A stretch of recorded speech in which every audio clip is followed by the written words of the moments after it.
Your brand's personality is a really important and very visible part of your brand presence, and it has a direct impact on how much people like you and trust you. In our latest article, we cover 4 common pitfalls when using your brand personality.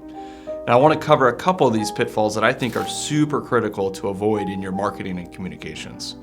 The first pitfall is not being consistent or inconsistency with your personality traits. This can look like you're not using your traits at all, or using them haphazardly in your content, in your marketing, your advertising, and your general communications. So I want you to think about the individual people that you know in your life. When someone is inconsistent in the way they talk, the way they communicate and behave, do you tend to trust them or do you distrust them? Probably the latter. Human beings have a hard time trusting people who don't do what they say or act very differently in different situations, or just don't communicate consistently well. Brands lose trust with customers when they don't consistently employ their personality. So create traits that are real and authentic and clear enough that they can be demonstrated in everything your brand says and does.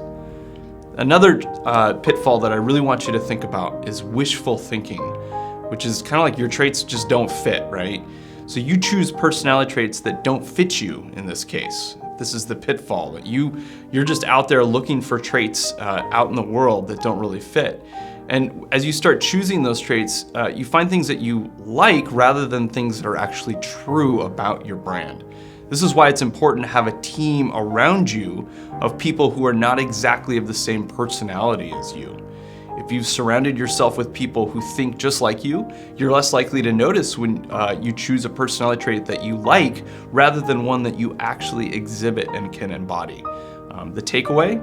Get the right people involved in this branding process of finding your personality and defining your traits. So you don't create a brand around yourself rather than around your actual company or organization, the culture that you're building.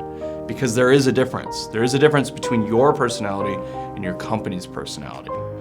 So we do cover 2 more common pitfalls with your brand personality in our recent article on resoundcreative.com. I highly recommend checking it out.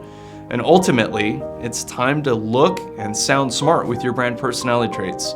Is your brand personality really working for you or against you?